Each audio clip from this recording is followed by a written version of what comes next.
We are live. Okay, everybody, how you doing? This is Stevie Mayer, Mersey Mayer here, by the way, from Mersey TV. Not Selena and Coffee with Selena and Mersey. She's ditched tonight, by the way. So I'm here tonight with R&B, or RB, sorry, coaching and development, Robert Boyle. And he's going to get a wee chat tonight about the ins and outs of coaching and football, stuff like things like that. So he's going to teach me a few wee things for there. But as usual, everybody, before we start, we just want to say hello to some of our sponsors. And we've got our Mersey TV, and we've got RB coaching and development, 1-to-1 coaching sessions for grassroots from youth players wishing further development of their skills, PVG registered, which is very important, everybody, by the way. To anybody your way, always make sure they've got the PVG. You've got to do that. So you've got all the details. There's my phone telling me we're also live on YouTube, which is just as good. And we're going to put this one in here because we had Sandy on the other day. So we're Bolton Thai Boxing Club. Give them a wee shout out as well for my English counterparts for there. And Mersey's Team Mersey Boxing. Now, as I said this to some folk before, I am not affiliated to boxing organisations. I only do specialised pad work and things like that. And we're One Call Collision Centre, 0800 00 96120 920. Now, you just sit back, by the way, if something happens, you're in a crash, which I hope you know, and you just sit back, you make one call to this mob, and they take care, absolutely no problem. Then we've got our very own crew Jim from Siam Naraye Mui Boran, who's on every Tuesday and Thursday, 7 till 9 p.m. in the Southside Boxing Club from there. Team Mersey Muay Thai, don't know who that guy is. And then we've got Host Prep, Healthy Chinese, anyone, and they actually operate through Selena's shop in Hollytown from there. Then my very own Team Mersey Personal Training, gives a wee shout, I've got no problem. And we've got Selena's Mini Map, where you get your Host Prep meals from as well. She's always on with us with coffee with Selena and Mersey. Robert, how you doing? By the way, right, everybody, I just want to put this out there because everybody knows what I'm like, but Robert's nervous. So I just start saying that. Yeah, we've had a wee chat before it, and I'm just sticking you right in. So that's just. I know. Cheers for that. I knew you were going to do that anyway. So, how you been, Robert? How's things? How's things been? Okay, mate. Busy. Good. Things are picking up. I've been out for most of the day to doing 1-to-1s. At least the weather stayed a bit dry, so then I've just come home to watch the football. So it's football in my house. Who's your team? I'm a Rangers man, obviously, but I like watching Man City as well. So. Right. So we'll get some fans on here probably saying, nah, that's not happening. I'll be getting an abuse already. Getting abuse already. They'll know what to do my coaching and see I can support that one. Hey, listen, they're not there for colours, they're there for the knowledge. That's what they're there for, the knowledge. Simple as that. Colours is separate, absolutely.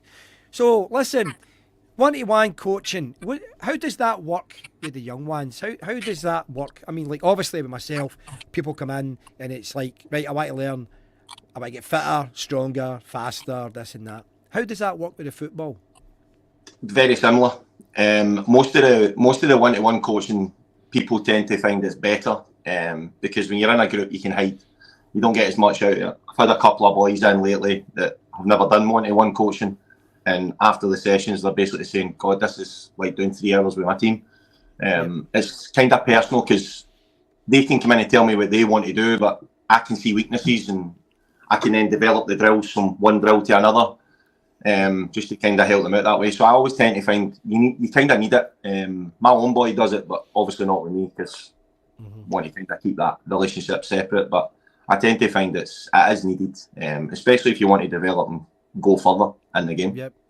You see, you actually made a good point there because you're talking about people being in crowds where they can hide. That's a fact. Yep. Because when I used to do the classes, Robert, you know, and you'd X amount in a class, you know, and they can hide behind a bag or whatever, they can watch you turning around. But to me, that's what I've done away with the classes because the 1-to-1 is just is so much better. You tend to find they're forced to work harder, I think, Stephen, in the 1-to-1s, whereas in the group, like other people's maybe doing their running or other people's maybe picking up for their weaknesses.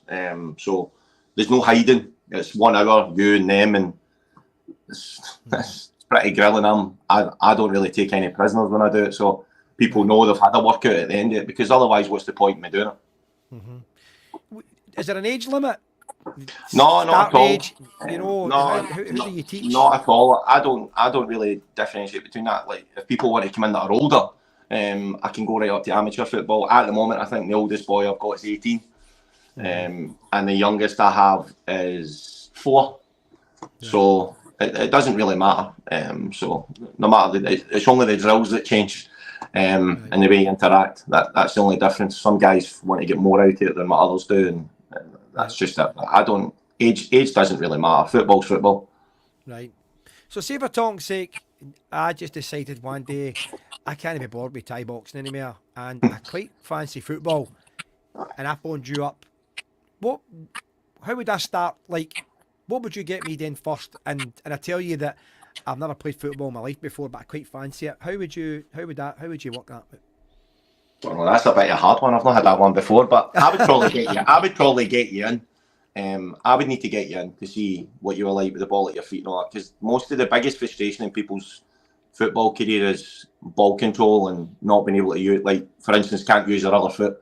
There's numerous amounts of players that are just so one-sided. It's unbelievable. I've had a wee boy in this week. He couldn't use his left foot at all. After the couple of sessions, he's been able to do it. But I just said to him, basic drills is your homework when you're going home.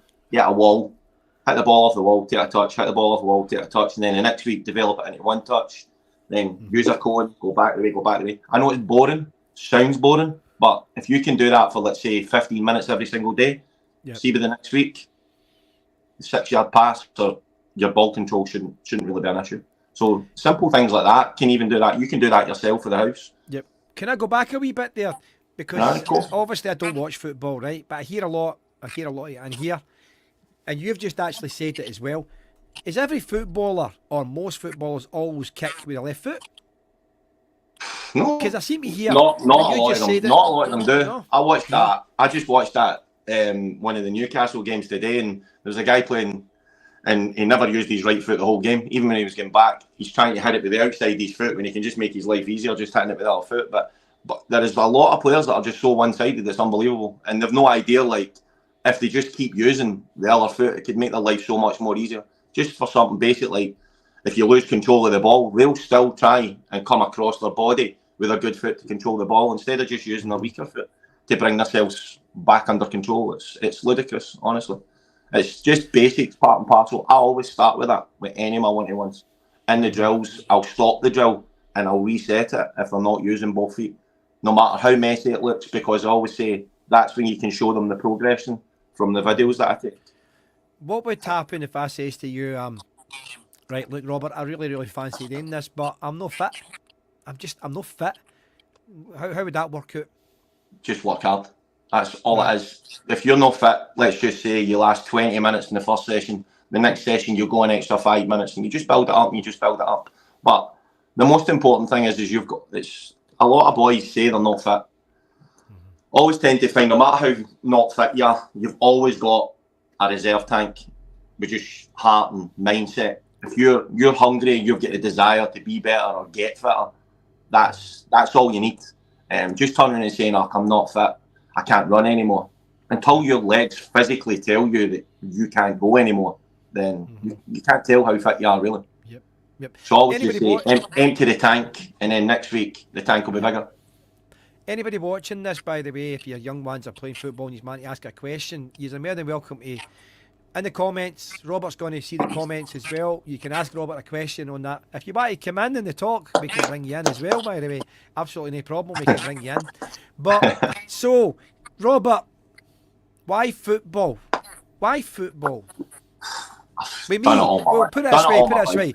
With me, I started doing it all when I was about 14, roughly. Right. So are you sort of the same with yourself? I think it was just one of those ones like every boy and their dad, into it. As soon as you're out your mum's womb, there's a ball put in your hand, into it. That's just that. I didn't really drink. I didn't like that when I was younger. I started quite late, like obviously making up for the new right enough, but I was just football all the time. For the minute I came in from school, it was changed right back out. It was just a ball, whether it was kicking off a wall or I wasn't without a ball in my hand. It's just the way I've always been. If I'm not playing football, I'm watching it. I'll watch any type of football. like the other week here, I was watching the Blind World Cup. Do you know what I mean? I was anything to do with football. That's just me. But my whole house is the same. My daughter, my wife, everything. No, let's go back there. The Blind World Cup.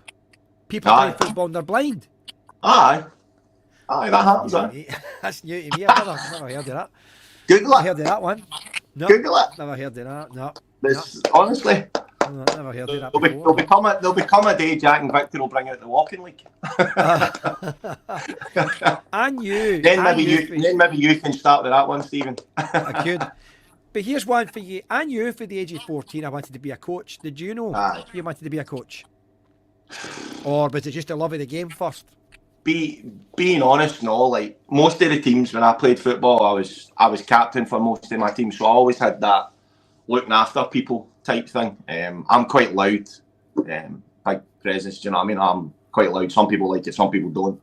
Just like people to know that I'm there, I've got their back or whatever. But coaching, I really had no interest when I stopped playing. If I'm being honest, even I missed the game every single day. But the wife used to go off her head because I would always look for excuses to go back, and injuries happened and these things happened. But I think it was more a guy called Davy Taylor kind of got me into it. And my boy played for him at Farm. I also used to play with Davy Taylor. He was my manager as well. So he kind of pulled me into it. And see, for the first session, it just kind of felt natural, if you know what I mean. I could see things that I felt other people couldn't see. All people care about is results at the start and kids and that. But I felt as if I could get a lot more out of people than other people that just stand there and say, "Oh, you're rubbish," or "You're not doing this." I felt as I could make a weaker player better. Yep, I totally understand that. You got an eye for it. I always had an eye for it. Always had an eye for it. But what was your dream then? So when you were younger, what was your dream? Like everybody's dream to play for their boyhood heroes, wasn't it? That's just how it was, isn't it? How hard is it for these young ones to be a world-class player in, say, Scotland? How hard is that? Listen, I always tend to find it's a hard question to answer, to be honest, but I always go back to, like, if you look at Ronaldo, a lot of people don't like the guy, think he's arrogant, but see if you actually listen to his interviews and the way he talks, the guy's just obsessed with being the best. It's not just good to go out there and win the Champions League and then go home. He goes out and wins the Champions League, he's up the road and he's on the treadmill. So if you want to be at that level, anybody can have that ability no matter what you are, but it's just drive, practice, repetitive behaviour. If you want to be the best, you've got to live and breathe it. You can't come up the road and go out with your pals at the weekend. The sacrifices you've got to make. Yep. But here's a question that I don't know if you'll maybe answer this or no. How do you find the young ones now listening to when you were young? Oh, I never listened. I wish I did, but we always thought we were better. And the thing is I had good managers. I worked under good managers back in the day. But nowadays it's, don't know. I've had a good group of boys. I've been quite blessed with the teams that I've coached and the boys that I have in one-to-ones. I don't have any issues at all. Boys listen. Obviously, the only thing that kind of kicks in is when they're on the parts, the fear factor. But listening-wise, I don't really have a problem. That's one thing in me as a coach. If I take a session, there's no carry on. They listen, they enjoy themselves, they work hard, they get out of it what I put into it. So I don't really have an issue with boys not listening. I kind of, authority-wise, is fine. What about female in football? Because obviously, well, as I say, obviously me looking in it, it seems new to me. But is it new to you, or is this something that's been happening for a long time? No, really. I've watched football for ages. I think the first time I started watching football was a woman called Toni Duggan, who she actually used to play with Man City, and then she moved to like Barcelona and that. So I kind of started watching it for them. But I used to watch like the American women's football and that as well, like just for something to do, just to watch. But no, I don't think it's new. I think it's bigger now. But it's not really new. In Scotland, it's getting big and big and big. I've got some friends or some people up here that I know as well that their daughters play for like Hearts and Livingston and all that as well. So, it's not really. I've got a client as well that's a girl as well that I do one-to-ones. She's the first and the first one that I've had, and she's an absolute pleasure to work with. Now, I'll probably get my head kicked in for this, by the way, but I coach male and female, and I always think the females listen better than the guys. So, did you find that, or is it 50-50? Nah, I think the only difference is do you know what it is? I think it's the world that's made it different. As a coach, I don't see them any different. But I had a girl once. This was a few years ago, and I done like some wee light sessions and stuff like that. When I was just kind of dipping my hand into the one-to-one coaching, but then I had no time. And I said to her, "By God," I says, "when you come in, I says, you treat this as if it's a cup final, like just as a joke." Because honestly, the aggression, the way she's in, and she basically just said to me, "Rab, I've got to work twice as hard because I'm already weaker in the eyes of everybody else out there just because she's got a ponytail." So she felt like every single time a ball was at her feet, she had to work harder, she had to run faster and tackle harder just to prove a point. So I don't think it's anything to do with listening, mate. I just think it's the way the world is. And here's another question that I hear quite a lot: is it a man's game? Yes or no? Tough questions. I live in a house with two women, mate. So I don't think I want to get involved with answering that question. But listen, see any sport that somebody wants to do, whether it's football, tennis, or whatever, mate. Yep. It's no one specific goal. Obviously, it's been based around men, but nowadays, I wouldn't say it was only solely a man's thing. So I'll probably get Joey Barton on this morning at me in a minute, but he'll have a different opinion. But nah, I don't look at it like that. But when you're coaching the females and the males, you know, the young ones, is it all level, or do you find a difference with the two of them, or do the two of them give you what you look for? I usually start off with, like, if I'm having a conversation with somebody and somebody wants to come in, I'll ask, like, what position, like, do you want to play? What do you feel your strength is? And I'll ask them what they want to gain out of it. What do you think's a weakness, or if not a weakness? But 9 times out of 10, they'll just say it's confidence. So what I basically do is I say, well, what's the natural position you play mostly on a Saturday? If they say it's defence, midfield, up front, then what I'll do is I'll base the first couple of drills around that, just to see what level and where they're at. From there, the drill just goes a different location, because I can see right away, if you can't dribble around a cone with 2 feet, right away, that's an annoyance for me as a coach. And right away, I won't just let you dribble with 1 foot. I'll drag you back and I'll show you, I'll demonstrate it myself, and we'll work on that. We'll spend time on it until you actually physically do it. So it just depends. Do you let the young lassies and young boys train with each other? Say there's 2 in a private lesson. Do you let them train? Do you have them train with each other? Oh, we fit it out. Aye. Healthy competition's good. Not a problem. It sounds like a daft question. I don't personally have that just now, because you can train with 2 people, right? You can pair them off if they're at the same level, if they're at that same level. But 9 times out of 10, clients just want the one-to-one with you because they don't want to take the focus away from themselves. So I have done that in the past, and I do offer that just now. But at the moment, nobody's kind of picking that up. So I also do group sessions and that as well. And as you know, I'm trying to do like camps and stuff. I was going to ask you that. How long does a personal session last with you? An hour. 1 hour. 1 hour. Yep. Aye. Yep.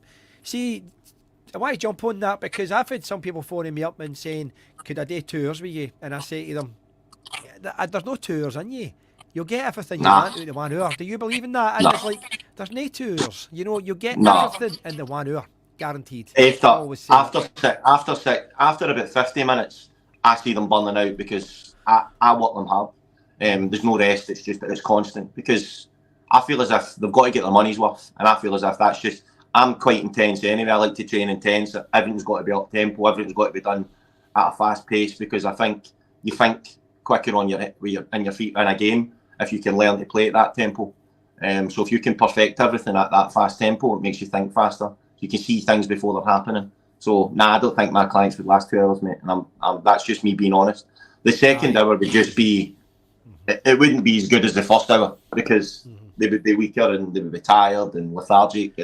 It would just be a waste of money. And I would probably advise the client of that. I wouldn't want to take somebody's money if I couldn't let them get something out of it, mate. It would just be a waste of money, and it's a waste of my time as well, to be honest. I'm not getting anything out of that. what's your goal? Pardon the pun. To what's the end goal and what you're trying to achieve? I think long term and short term is different. Short term and long term is different.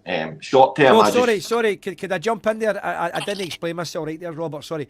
I'm talking about your academy. You know, your school. Do you have a long term? No, the client. We'll come back to that. But I'm talking about your school. Do you have a long term goal that you're looking for? Something you want to build or put more on? In a way, I would like to. There's people that obviously I know that started their own franchises with like younger kids and stuff like that. So in a way, I would like to at some point get to that stage. But obviously at the moment, I'm just looking to help as many kids as I can, whether it's to get them to their professional football goal or just to get them off the street. Just to look after them a wee bit, give them an hour away from like the rubbish in their lives. Do you know what I mean? If it's just a wee bit of you and them time. So in a way, it's kind of two different goals for me. But in the future, I definitely 100% want to have a stage where maybe my own academy that I can build on with several teams and bring other coaches in and do that. Already started looking at bits of land and business plans and stuff like that. So I have got a goal with that. It's a long time away. It's got to be a lot of hard work because obviously I've got my own job. Yeah. So hopefully. If I'm right in saying as well, I'm sure I saw on your Facebook, you offering a sponsorship. Were you looking for a sponsorship? Yeah. You said that. Yeah. Obviously, I've just had recently sponsored for people. Like I've got my kit and stuff like that, and my new training gear. But I was looking, obviously, for some sponsorship because I'm looking at maybe buying a bit of land, or like I'm looking to buy new goals. My goals are running a wee bit wary and they're not cheap. So it was just for it was that sort of thing. But I got a sponsor last week for new balls and stuff like that as well, which is quite good. So I've had a lot of support for the people in the community and people that know me as a coach, past and present. So I've got a good support system. Good. So here's another one. I've got two young boys in here who are goalies. Right. Do you coach the goalie? I've actually just started doing that. So not a lot of one-to-one coaches want to kind of split their sessions, but I tend to find it keeps it nice and fresh and it keeps it exciting. Having a goalie, they're nuts. Like I don't think I've ever met a goalie that's not mental. So they're actually quite fun to work with. And I've actually done 2 of my badges. So I've done that and I've been looking into quite a lot of studying and stuff like that with them. So I thought I'll offer the goalie sessions. I done my first one on Friday at Riverbank, and it was brilliant. It was a wee boy at 7, and it was good fun. He got quite a lot out of it. He started off, told me he hadn't played in goals in a game, but it didn't really look like it. Worked his socks off, done well. So he's now signed up for a block to come back because he got out of the session what he wanted, and I've got a new client. But yeah, I've just started doing goalies as well. I've always wondered about goalies because I did ask my clients this, and I said, does a goalie have to work as hard as somebody out in the field? Of course, 100%. Like I also run an under-16s at Young Pumas, and my goalies all play in like the possession drill games and all that, so they're good with the ball at their feet as well as doing their own goalies training. 100%. There is no difference. There shouldn't be any difference. Not at all. They should work just as hard as the rest of the team. But can you understand why I'm asking that? Because a goalie, of course you can see that. A goalie's in goal and they don't do anything else apart from goal, which is obviously difficult. I know that, but they don't run about as much as the rest of them in the field. And I've always wondered that. Do they do the same training, or is that a different type of training? You could probably say a goalie does the same training as what you put your clients through, because when they're down in the ground, they've got to get up quick, can't they? So there's a lot of strength and condition. Like one of my goalies that I coached, was it 2 years ago, did wrestling, because he felt when he was getting, you should see the way he used to spring up, like if he dived into the bottom corner to save the ball and he could spring up, but that was all due to the strength and conditioning work that he did when he was a wrestler. Aye, because they do plyometrics not in here. They do a lot of plyometric stuff, definitely. I say to everybody that talks about a goalie, and I say, have you ever done burpees? And they say aye, and I say, well, that's like a goalie training, because everybody hates doing burpees. If you think in a game where you're getting absolutely hammered with people shooting all the time, the goalie's just doing burpees for 90 minutes. Well, I was talking to my client today, and I says to him, I saw it on TikTok, and it was this guy. It was a goalie, and it was obviously a freezing. It was some foreign team, and it was obviously a cold day, and the guy, he was shaking, standing at the goals, man. He looked ice cold, man. Aye. Right, we've got Sandy McCleary here, and Sandy says, "Guy sounds very knowledgeable, Mersey." Do you know who this Sandy McCleary is, Robert? Can I tell No, you who not Sandy at all. McCleary is? Sandy McCleary could have been a world champion with me, by the way. Nice. He could have Excellent. been a world champion. This guy could move. In fact, Well, if he was on the pitch, he would probably be Maradona. I'm honoured to have a good opinion of him then. Yeah, Sandy's a good boy. He's got a lot of knowledge as well with fitness and that. Sandy, did Good. you play football? I don't know. I think did you? You can let me know anyway, Sandy. But I without a doubt, definitely without a doubt. But it was great when I was watching that. And the guy was pure shaking. I went, oh, he looks freezing, man. And I say that to him, I goes, is that what it's like? He went, aye, it can be. But what he does is, when he sees other people up the park, he'll sort of run side to side and keep himself warm and things like that. That's what he does.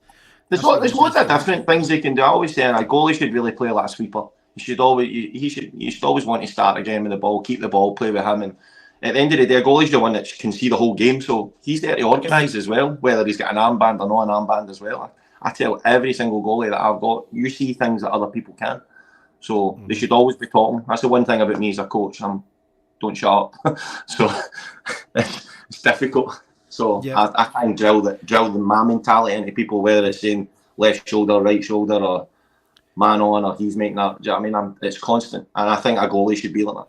Yep. So it doesn't matter if somebody calls you and says, I want to be a striker, or if somebody else calls you and says, I want to be a goalie. That training is going to be as intense. Be just as intense as it wasn't. I'll look at my diary like today, and I'll look to see who I've got. So I've got about 15 people next week, so I've tried to fit them in, and I've already started my studying and working at my sessions from what they done at the last session and what I can build on.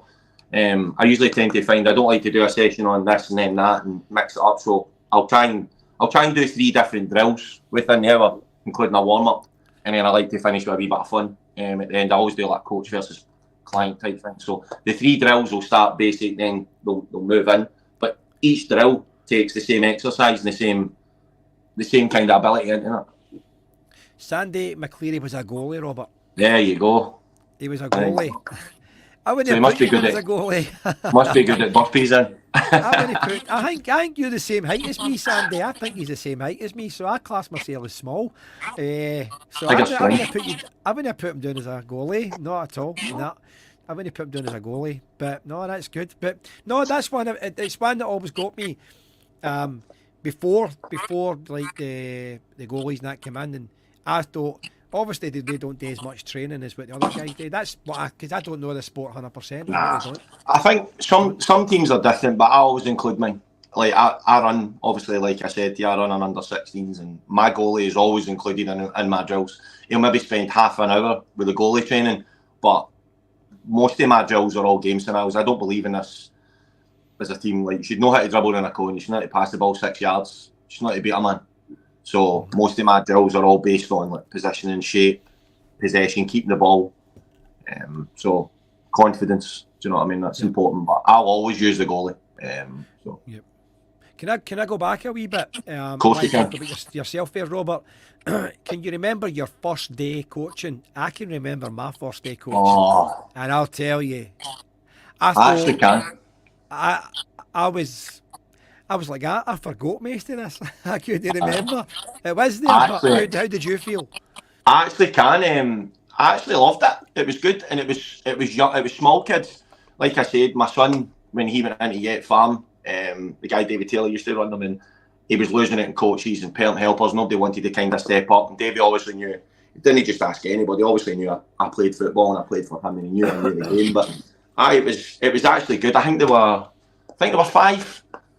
And it was chaos. There was loads of them, but it was actually good fun. I was shattered after it, but it was good fun. Gave me a wee bit of a buzz about it, but as I said, it just felt natural. It was something I wanted to do for the first time I got the chance to do it, and obviously I appreciate getting the chance to do it in the academies that I've worked on.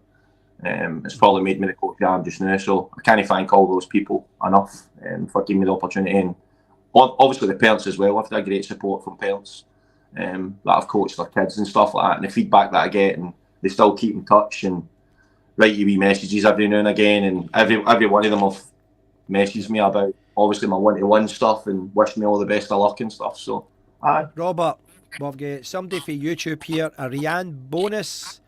Khalib want me to let you know he's watching, Rab. Khalib. That's one of my clients, yeah. Right, so let's talk about Khalib. Let's talk about Khalib. Do you know why I say Khalib? Because I'm thinking about the boxing. I'm thinking about the boxer Khalib. They call him Khalib Plant. So I'm thinking right. American there. Sorry, I'm sorry, right. Caleb, I am sorry. I was thinking of Khalib Plant, the boxer. I am boxing orientated. Caleb, so Caleb, is he a good coach? I want you to come in on that. I want you to answer that. So let's talk about Caleb. I hope, bear in mind, his answer I was debating on how hard a session he gets on Tuesday. So, right. So we want to hear about Caleb. How good is Caleb? Well, put it this way. Now, if you want to discuss it, you don't need to discuss it. Does Caleb right have an absolute wicked right foot, weapon of a right foot? The boy can finish. I actually went, believe it or not, after 2 sessions, I went to watch one of his games, and I was actually quite proud of him because we'd worked on cutting inside when we retrieved the ball. So when he didn't want to use his weaker foot, or he felt he was at too much of an angle, we worked on cutting inside. And actually, just as I showed up, he cut inside the defender and slotted a goal in the bottom corner. So I was actually quite proud of him that. But he's a great kid to work with. Listens, just sucks in the knowledge. Caleb. Yeah, he's just turned 8 years. He's actually just turned 8 years old today. It's his birthday today, so happy birthday, wee man. Well, Caleb, happy birthday, Caleb. If you're watching this, right, and if you want to come on the show, get a Guardian. You send me a messenger, Stephen Mayer on Messenger. I will send you a link and we can bring you on the show. So send me a messenger and we can bring you on and you can talk about your coach. So you're more than welcome to come on, Caleb. Sorry for calling you Khalib. That's some American thing for you. Sorry. So he said 100% yes. I don't know what that means. Did we speak about something there? We were looking for an answer. I can't remember. No, yeah, can't remember. I think you asked me if I was a good coach. Oh, so it was. You remembered that, didn't you? You wrote that down. You wrote that down. So he's still not getting a feedback. When you're saying he's got a wicked right leg, so is that unusual? No, of course it's not. No. You get players like that, but the boy's got an eye for a goal. He's got an eye for a goal. He's a good player. He's getting better and better all the time. He's got obviously got things like everybody, all the rest is that we need to work on. But he listens. I tend to find at the end of his block, his mum and that hopefully should see a difference. But every week he's getting better and better, and he's a pleasure to teach. So just like the rest of them. What position is he? He's a striker. Yeah. He's a big lad. Who's the most important man in the park? Now remember, I don't watch football, so who's the most important man, or is it a team effort? They're 11 on the park. I tell my boys that there's nobody any more important. Just because one person's got an armband, they should be 11. But not just that, the boys at the side play a part. One of my, believe it or not, my striker was suspended at the weekend.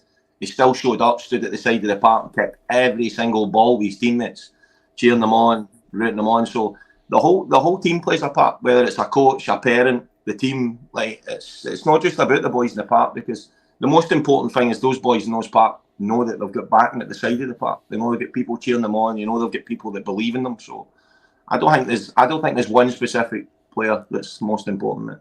Mate. Right, Caleb, we're going to come back to you if you're still watching, son. So what do you know like about Robert? Let's put him right in the spot, by the way. So Caleb, probably came aftershave. There must be Old Spice, by the way, or something. So Caleb, there must be one thing that you're like a wee bit upside down with that. Get writing. Let's tell the world what he's all about for here. And Caleb, why don't you tell us right out how far you want to go, son? How far do you want to go? How far He'll you want probably to say it's the fact he needs to look up to me. go? Absolutely brilliant. So, can we go back to your academy thing? This thing that you want to? Can you tell me a wee bit more about that? Is that a Um, costly thing? Is that a costly thing? I think there's a lot involved. Like I've already looked for funding and stuff like that. So you don't need to start with one specific age group. So you can start with like just an academy of kids, like pups. That's up to like the age of 5. So I'm going to kind of look to start with just kids that are just starting out to play like between 3 and 5.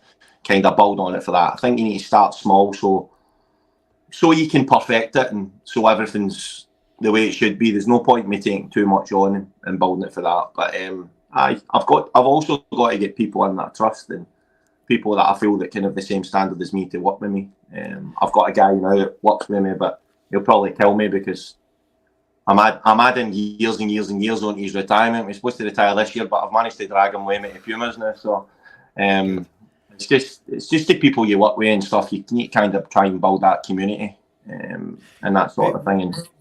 But how is the? Oh, hold on.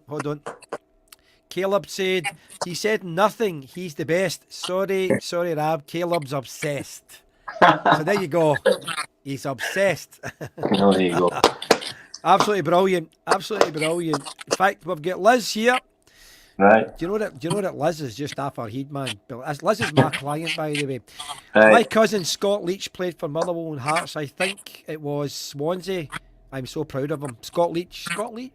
I know that name, Scott Leach. You know that name? I'm sure he was a manager as well.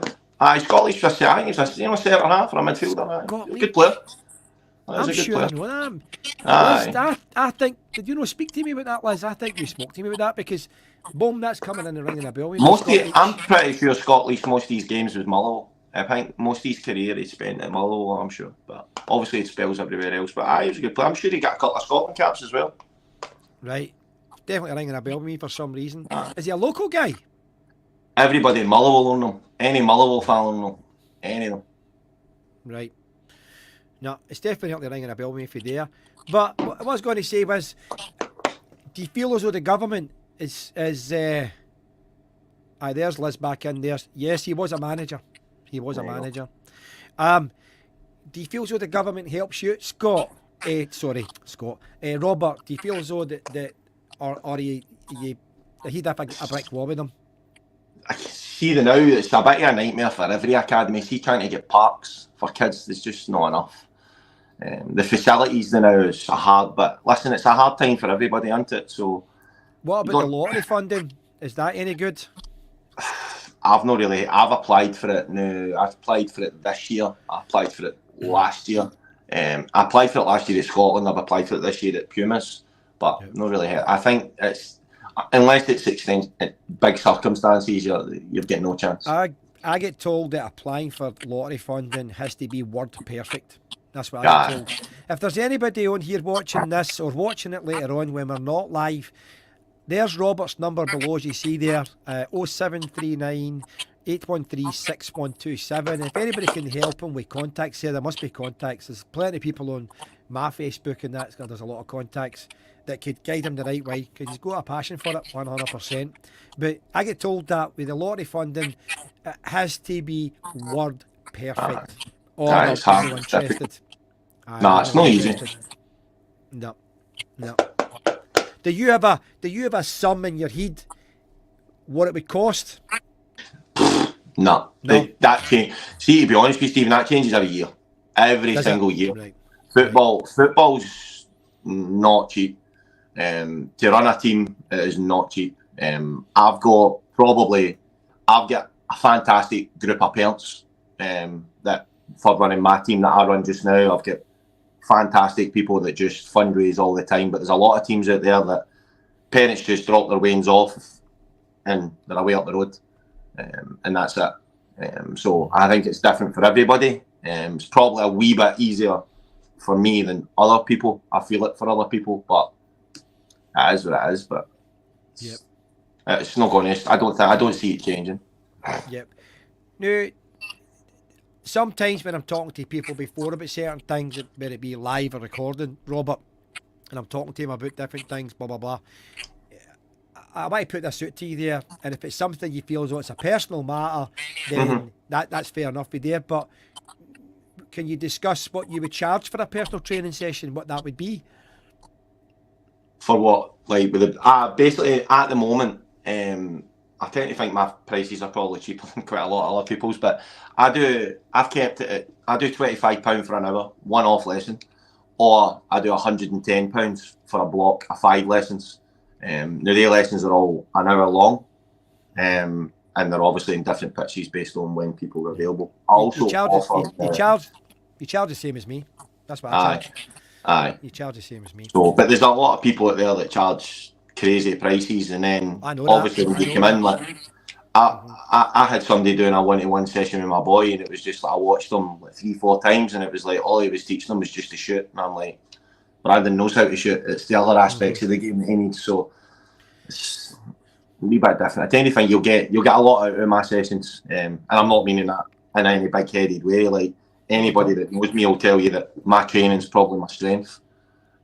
I can see things that I feel as if a lot of other people miss out on, or they're ignorant to it. But you get a lot out of my sessions. Anybody that does them will tell you the same thing. Yep. Is your personal sessions inside or outside, or does it vary? At the moment, I'm all outdoors. But when I do the camps and stuff, they'll be indoors. But I tend to find it's better outdoors. Whether it's cold, raining, or whatever, everybody, even in the rain, I love playing football in the rain. Indoors is harder. I tend to find the humidity, I don't really like that environment, the echo, the sound. I prefer outdoors to me. I just feel as if it's better. But obviously there'll be clients that will tell me that they don't, and I'll need to accommodate that. But at the moment, it's all outdoor. Liz was saying Scott Leach managed Ross County. There we go. Ross County. I knew he managed someday. I just couldn't remember who. Yep. So here's one for you, right? Because I'm curious to ask you this, because I genuinely don't know. So somebody's booked in tomorrow, 5 o'clock to 6. You're outside, and it's pouring the rain. Do you still teach them, or is it's too wet? Oh, of course. If I'm in the rain, you're in the rain. Unless it's unsafe, as in a weather warning, but I'll train in the snow. It really doesn't bother me. Weather doesn't bother me. I like to hear that. Yep. And in fact, it would have been weird if you'd have turned around and says, no, but you just get in, no, we don't bother compared to what you said. But no, I was to be honest with you, you know. Stephen, see if I'm being perfectly honest, see if you ask the child what they want to do, 9 times out of 10 they'll tell you they want to go out in it. It's half the time it's the coach that's like, oh, I'm not leaving the house in the pouring rain. That's just because they can't be bothered. But the kid will, whether it's raining or whatever, the kid will always want to go out and play football. Always. They won't want to miss their sessions. How do you deal with a young one that feels they're no improving? Nothing to do with you, I mean, but how do you feel if they just think, oh, I'm rubbish at this? How do you deal with that? That's massive part of this game. Kids just not believing in themselves. It could be different circumstances. They've probably been told that for a long time, or they've had a previous coach that maybe didn't use them as much as what they should have been used. But listen, you've just got to keep encouraging them. Like, I always tend to find, see after a drill or after they've done something, see something as simple as a wee high five or a over-exaggerating the cheer and, well, like, increasing your cheer. Well done, that was fantastic, picking that wee moment out.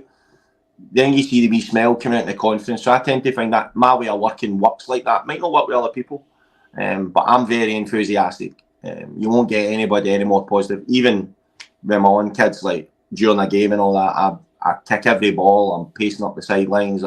That's just who I am. But just wee things like wee high five. Well done. That was a great pass. Something just as simple as that. Yep. And just build on it for that. It might sound stupid to some people, but not to a kid that doesn't. Is there anything you did different?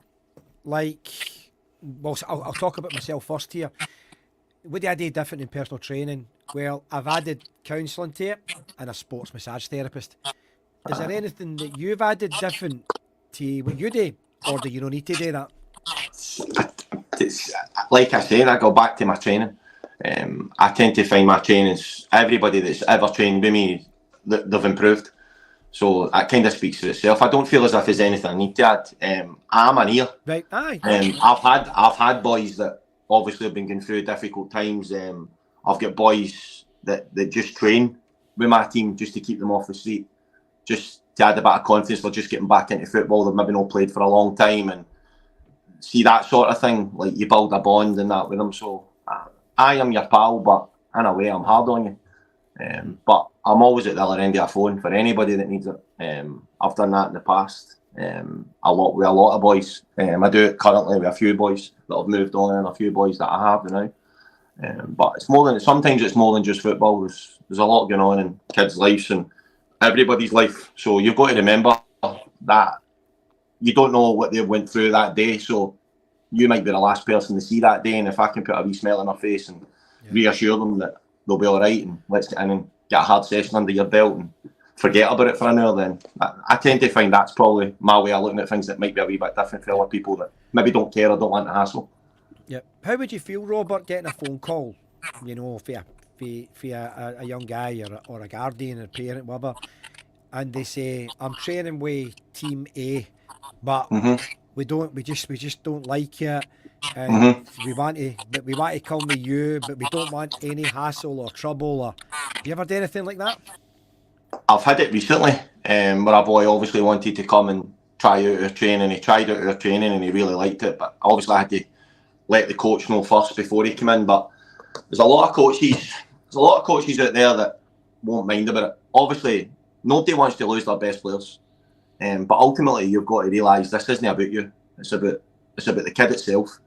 If he's not happy at that where he is in your team, then you're not going to get the best out of him anyway. So you're as well wishing them well and letting them luck. But there's a lot of coaches that will do bad things, like hold the kids back. They'll manipulate, like say, oh, he's not a good coach, or if you go there, you'll no play, or this and that. But listen, I just tend to bring them in any way I can help ease that off. I don't mind somebody sitting at the other end of their phone and shouting and bawling and saying, you've took my player. It doesn't really bother me. Yep. So we're going a wee bit deeper. Whatever's best for the kid. Yep, we're going a wee bit deeper here, Robert. So if somebody comes to you for another club, you would contact the coach to make sure it's okay. You have to. Not that it's okay. You don't need to ask for permission. That's just a courtesy, which I do. But you always have to contact that person's manager to say, like, I've been contacted by this player. He's wanting to come in and try a couple of my sessions. I've said to him that he can. This is me just letting you know, like, just out of courtesy. And I'd be expecting people to do that to me, because let's face it, you spent a lot of time with that kid. You could have developed that kid for 10 years, but now he's decided he doesn't like you. So I just think the least you can do is drop a text. I like to do a phone call. I don't like texting. I think texting is kind of, I don't think it's a strong statement, but it's cowardly. Do you know what I mean? I'd rather just lift the phone and say, look, I know this is hard, but this wee guy's contacting. I'm going to have a look at him, and that's it. Yep. Now, we're nearly finished here, Robert, but I've got another question I want to ask you here, right? So, have you ever coached any young boy, young lassie, and you feel as though you can't take them any further, but they've got a lot of talent, and you've moved them on elsewhere, or is it that never happened? Nah, at the moment, listen, this could happen. You're confident in your own ability. It's not happened to me. It's never happened to me, but it could happen. Listen, sometimes your face doesn't fit. Like I said, I'm pretty loud. I'm pretty loud, you know what I mean? I'm pretty enthusiastic. I'm pretty excitement. I mean, so I might not be some people's kettle of fish. But if I can't improve a player, I would probably approach them first and say, look, I don't feel as if I can get the best out of you, but I feel as if maybe this team would be more suited for you. I would probably go to the parent and let the parent know that, because I'd be selfish keeping them there and just wasting them away. Right. Best for the young ones, isn't it? Definitely. Nice. Well, listen, Robert, we're going to stop there, and I totally appreciate you coming on. I think there's a lot more I could ask you, but I think we'll ask the questions off camera. Definitely. But honestly, I totally appreciate you coming on. Anybody that watches this just now or watches it later on, if anybody can help Robert with RB Coaching Development regarding funding. Anybody regarding sponsorship can help them out. It'd be greatly appreciated. Robert puts everything into it. And by the way, I don't just do these shows just for the sake of it, by the way. I do my homework on people, and I'm very, very, very happy to do this. You know, there's a ton of folk out there like you, Robert, you know, and I'm very happy to do this. And as I say, if there's folk out there can help them in any way or form, you know, any sponsorship, you know, please get in touch with Robert. Below there is 07398 136 127, and we'll get you back on again, Robert. But now, I could ask you this before you go. If I get you back on again, could we do a live one, or even recorded, on the field? Of course we can. Aye. Right? Aye, of course. Would that be okay? I could have a word with a couple of clients, and not a problem. Aye, we could do that. That's probably quite a good one. There's Jamie. Jamie's in it last minute, by the way. Jamie didn't realise you guys were on. You'll need to watch it again later on, Jamie. But listen, that would be great. Somewhere down the line for there, Robert, definitely. As I said before, if anybody can help, please call Robert below on 07398 136 127. He's got a big heart for the game. He's got a big heart for teaching, and anybody can help out with sponsorship, that would be great. So listen, Robert, I want to say thank you very much for coming on. Thanks for giving us your time, and it's people like yourself that make this show here, by the way. So I thanks, Stephen. Cheers for having me, mate. Appreciate it. Thank you. Cheers, mate. Thank you. Bye. See you later.